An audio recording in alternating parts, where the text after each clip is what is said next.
Et aussi, on sait que tu as interprété en 2013 à Ventana al Mar pour Francia de Fiesta. Oui. Et tu peux nous raconter un peu comment est-ce que c'est Ah, ça, passé? c'était une belle et grande fête, évidemment, à la Ventana del Mar. J'avais un big band, là. On avait vraiment le big band, avec des souffleurs, des percussionnistes. Et ça, c'était vraiment, vraiment impressionnant aussi. Une belle fête.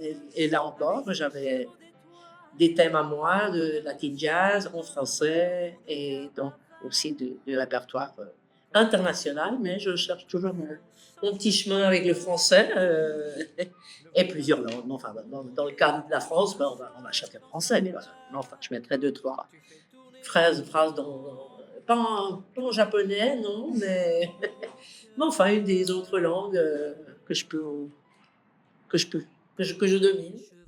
Tu peux nous raconter aussi comment est-ce que tu es arrivé à Porto Rico en 1982. Voilà, ben, je faisais partie donc de ce qu'on appelait à l'époque les hippies, hein, donc on appelle ça maintenant les mochileras, hein, le sac au dos, truc. Et donc on avait l'habitude d'acheter un billet valable un an, date de retour, bon ben un an, il y avait jusqu'à un an, mais open.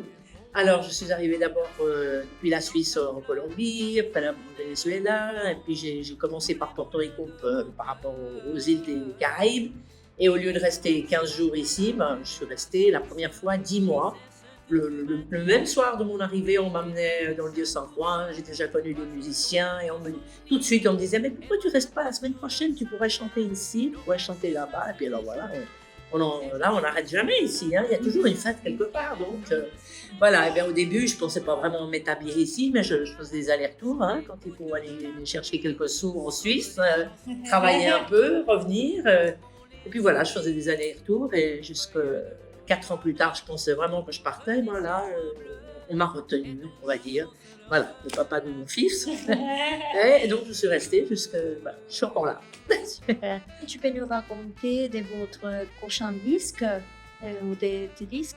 Oui, alors j'ai deux productions de deux CD que j'ai sortis avec des compositions à moi, pas de reprise cette fois, et donc aussi encore en plusieurs langues, plusieurs rythmes, la samba, la bomba en français, tout ça. Et aussi, j'ai aussi participé à d'autres productions discographiques d'autres artistes de Porto Rico. Et ici, j'ai beaucoup travaillé dans les studios. Et alors en plus, alors là, je pense, ça dort un peu depuis quelque temps, mais je voudrais enregistrer une playlist là, de ma composition. Et aussi un espèce de electro house, funk, ouais, parce qu'on touche à tout, hein, il n'y a pas de barrière générationnelle, donc la musique, il n'y a pas d'âge. Ouais. Donc ça, c'est les projets, ouais. Alors, je me présente ici et là, et je participe à toutes ces opportunités. Et tu peux nous dire quelles sont les chansons que tu vas interpréter pour Francia Fiesta la prochaine semaine? Oh, oui, volontiers. Alors, ben, d'accord, j'ai fait de nouveau un choix de plusieurs genres de musique, de rythmes de musique. Donc, il y a certaines musiques brésiliennes où il existe des paroles en français que j'ai souvent chantées, à savoir, par exemple, Você Abuso, c'est une chanson connue du Brésil, mais qui a il y a plusieurs versions en français. Il y avait le fameux chanteur Claude Nougaro qui faisait beaucoup ça. Et le jazz avec Charles Aznavour, il y avait bien dans le style des Caraïbes, il y avait aussi Henri Salvador, il y avait Serge Gainsbourg, des légendes, quoi. Et bien sûr, on n'échappe pas à Edith Piaf parce que voilà, c'est quand même un icône. Même si quand j'étais petite, elle me faisait un peu peur, mais bon, ça c'est les légendes.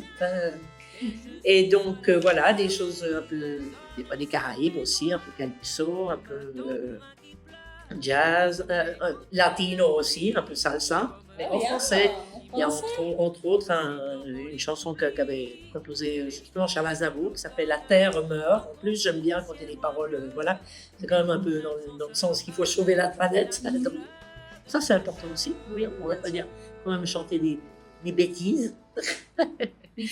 Et Les Moulins de mon cœur, ça c'est un morceau très important du grand compositeur Michel Legrand qui a fait tellement de chansons de musique de film surtout. Les moulins de mon cœur, c'est The Windmills of Your Mind, en anglais.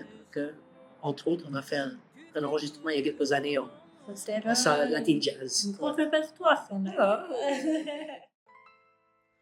Comme un écheveau de laine entre les mains d'un enfant, ou les mots d'une rengaine pris dans les harpes du vent, comme un tourbillon